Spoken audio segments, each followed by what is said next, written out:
Hello everyone. Today we are here with Sukanya Basu Mallik, author of the book Saraswati's Gift. Let's get to know Sukanya a little bit first. Sukanya is a celebrated writer whose work has been featured in prestigious outlets such as Reader's Digest, Times of India, and more.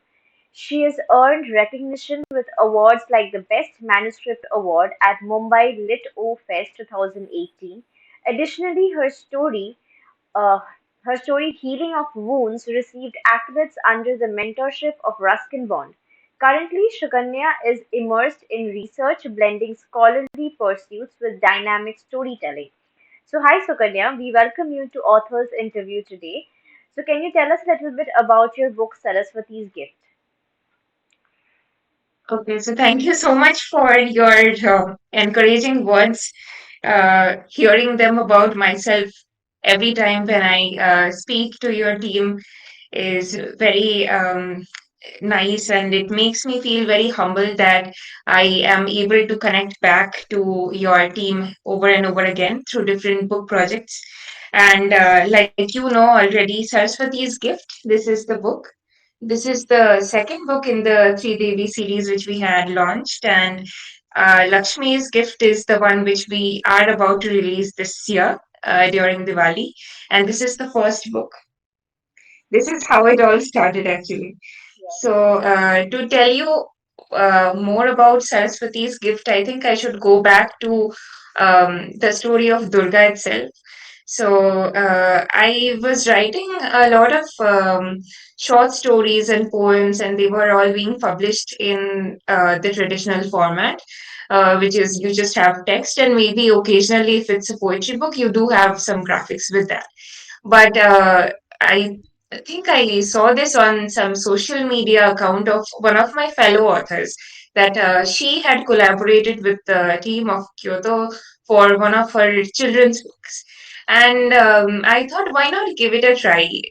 First of all, like coming from a management background, I saw it as a different audience altogether. So, writing for children is something I always wanted to do. And like you just mentioned about that National Children's Literature Festival, the short story that got selected there. That I think was the first time I thought, okay, children's literature is something that I am interested in, and I'll give it a try. So I started with Durga, and I saw that we received a huge response actually for Durga, and instead of wasting that, I thought that why not continue the story.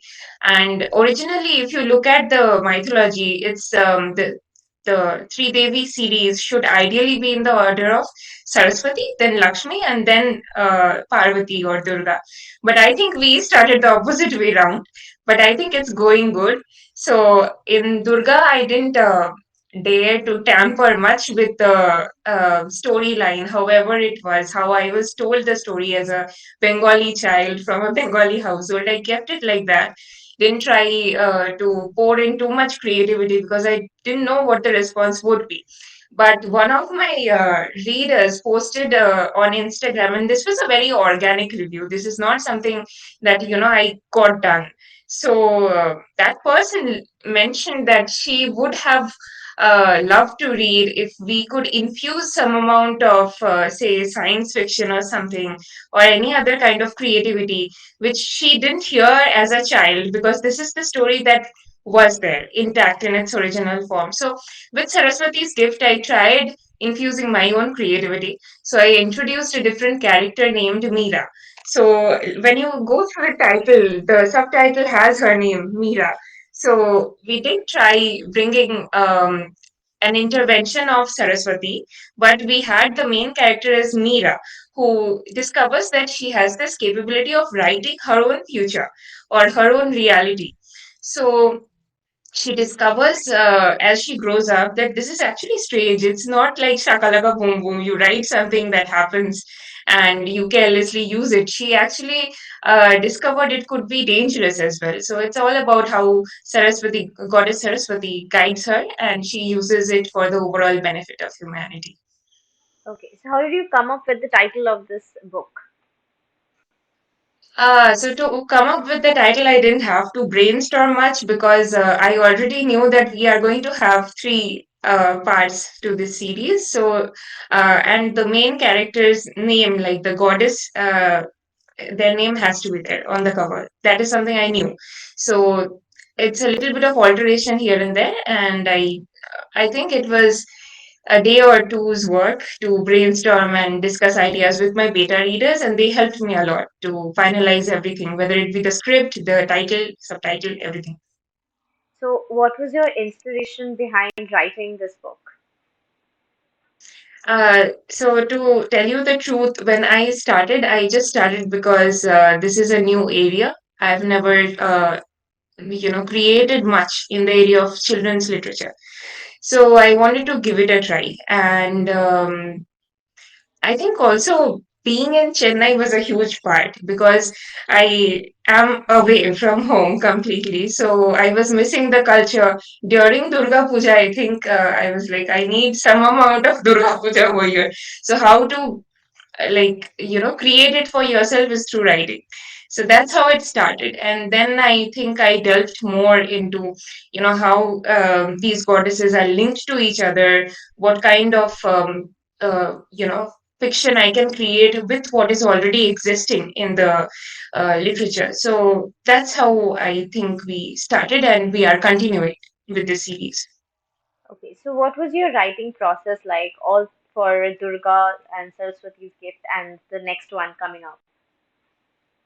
Yeah, so I really didn't have a very okay. Let me tell you what my overall process for any kind of writing is. For poetry, it is a little bit I write and then I understand what I'm writing because maybe you'll be able to relate to this when we do a journaling or something. We don't know what the next line is going to be. It's an automatic writing process. But in case of Durga, Saraswati, or any other short story, it's a lot of thought process involved. So the first stage is always thinking. So before I even start writing a short story, I know how it will end. So for this book, it was like that. I knew the entire plot before I even wrote it. So it was a lot of thinking, and then I wrote it down. So, what kind of message did you want to convey in this book? Since it's not exactly like a boom So boom. right. So in the first book, it was more about the good over evil, which was the overall theme. Over here, it is about creation. You can create your own reality. That is the message portrayed in this one. Okay, so did you face any challenges while writing this story? I would not say challenge as per se, but I did have to go back and refer to a lot of, can I put a pen in this story, or does it have to be a story for Vishnu? I mean, that's also something I'm conceptualizing right now. While we do have three Devis, I've also planned something for three Devs. So it was like, where do I put this object? And should I make it a female character here or should it be a male character? So to go back to the mythology itself and refer to what is already there and to understand from okay, one more perspective is like the kind of audience that I'm catering to. Am I catering to, more of the audience that would like to read a female-led graphic novel, or does it have to be a male-led graphic novel? So a lot of marketing research has gone into this work. It's not just writing alone. So yeah, those were the things that I did and I enjoyed doing. I wouldn't call them challenges, but I did put in a lot of work. So, is there any real life character that inspired you to write these books? Mm, real life character. I wouldn't say real life character. I'd say your publishing team. Because the kind of setup that you have for creating graphic novels, and I saw that as an opportunity, the collaboration between me and the publishing house. I saw that as an opportunity, and being a management student, I am an MBA. So Yeah. whenever I write, it's not just literature, it's me thinking of all these things. So I thought that because the team going to whether it be Germany, whether it be Italy, to all these wonderful places where you will get audience who will be interested in graphic novels. And not just that, it's an Indian publishing house going there. So what if we could bring Indian mythology to the table? So I think that inspired me. One is the publishing house, the second is my family. So whenever I write something, if it is a love story or something, there's a way my parents will react to that. But if I do write something of this sort, first of all, they'll be very happy to showcase these to the little kids of our house, the cousins. I have a huge team of cousins, any Indian family has. So that, and when I'm writing children's literature, it's like the Indian parents, what will they pick up? So I thought that they would pick up these mythological stories which they have heard of. So that's the reason. That's the motivation. So, how well do you think you have conveyed your emotions on the paper? I don't think I am supposed to answer that. My readers would. Okay. I think their response is that yes, I did do a good job. And so did the team, because the graphics also equally, portrayed what was supposed to be portrayed by the script.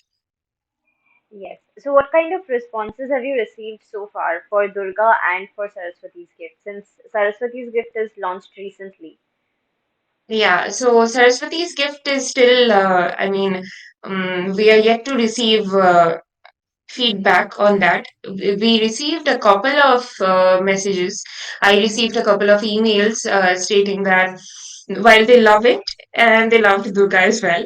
So the feedback for Durga was that they want an infusion of our creativity, of tampering with the original story. That was the feedback, and I did that in Saraswati.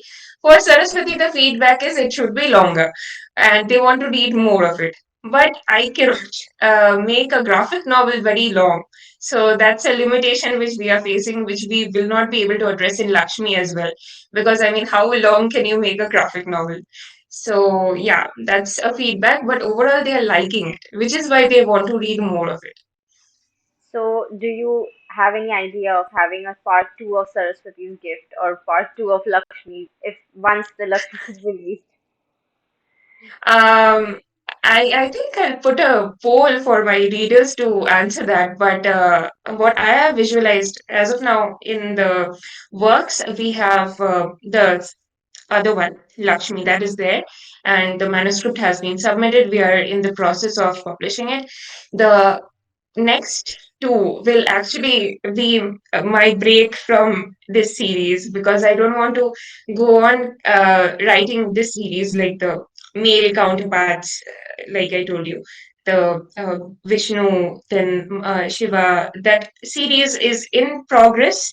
I am still conceptualizing it, but I don't see how all of that would fit in with the, you know, fantasy aspect that I have put into these books. How I'll do that for them is something I still have to work out.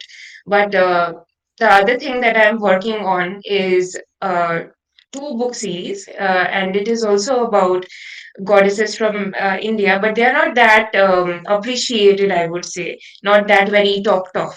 So that is what I am thinking of working on right now. Okay, so my next question actually was if you are working on anything else at the moment. So that question is answered. So, what advice do you have for other writers? Okay, so the advice that I have for other writers would be it depends on your age. And so, age specific advice for writers, because somebody who's already made it financially and is in a stable position in their life, for them, the advice is different versus somebody who was starting very early. I started very, very early. I was, I think, in class 8 when I started writing, and I got my first poem published in a newspaper. That was my first piece ever published. I was very happy about it. And I thought I'd be J.K. Rowling. So naturally, I used to have these fights with my parents that you are choosing a very traditional, conventional life for me. I don't want to do that. I want to give up everything and just write, get a BFA and MFA degree and write. But I am now a PhD scholar and I understand how life works. So I had, first of all, tell people who are starting young and early that don't um, start off by thinking that this will be your full time career. It's very hard for us Indian writers to do that, or any creative person in India to do that. And the other thing is, if somebody wants to write well, if it's more like writing oriented, not making writing a career, then my suggestion to you is write less, edit more. And this is not coming from me, it's coming from the editor of Indian Literature, Sahitya Academy's bi monthly journal. I used to write for them, and he used to give me feedback, and he gave me this feedback that, Sukanya, you write a lot. My suggestion to you would be write less and edit them more. That will give you quality content. So what I do is I write and I sleep over it. I don't immediately send it to my publishing house or to any newspaper. I will keep it for a week. I'll revise it again and then I'll send it. So that's my advice. Wow, that's a great advice. So, can you read a few of your favorite lines from the book? Okay, so actually, it's a very small book, so I'll not read too much. There's Yeah. this portion where Meera, the character, she finds out that there is something peculiar about her pen that she's writing with. So I'll start reading from there. So she says, there's something peculiar about this. The ink of creation, the pen that shapes reality. Mira stood before the shelves filled with the ancient texts. Her eyes scanned worn out manuscripts. She found a passage that resonated with the powers she had witnessed. Just as Mira was about to delve deeper, a shadowy figure emerged from the darkness. A mysterious woman clad in traditional attire, as her eyes shimmered with ancient wisdom. Who are you? Mira asks. Mira's heart raced as she gazed at the goddess, a mix of awe and reverence in her eyes. I am Saraswati, the embodiment of knowledge, wisdom, and creativity. The manuscript has chosen you for a divine purpose, Mira. These were the pages. Let me show you. And it is beautiful how the team has matched the panels to the script that I have written. That was my biggest concern because this is the second time that I wrote something like this. The first was Durga, of course. So my biggest, because we are, not sitting next to each other in like the way that It's all about it really emails. works. Yeah, it's all about emails. And as a child, when I used to fantasize becoming a full-time author, I used to look at vlogs of author Kristen Martin, where she used to sit with her team, and their book cover designer used to sit with them and design things. Now everything has been so much automated, and technology is so advanced that we can actually do this just by emailing each other, and this is wonderful the way it has worked out. I don't know about my readers. Personally, I am very happy with the product that we have created. Well, thank you so much. I will definitely convey it to our comic creation team. And thank you Thank so you. much for your time. And most importantly, thank you so much for sharing all your stories with us and all your knowledge with us. We had a great time chatting with you. And Shukanya Basu Mallik's new comic, Saraswati's Gift, is available on our website. You may find the link to her book in the description below. So thank you so much for all the time, all your time once again. And thank you, Sukanya. We are now signing off and yeah, bye bye. Thank you so much, Isha.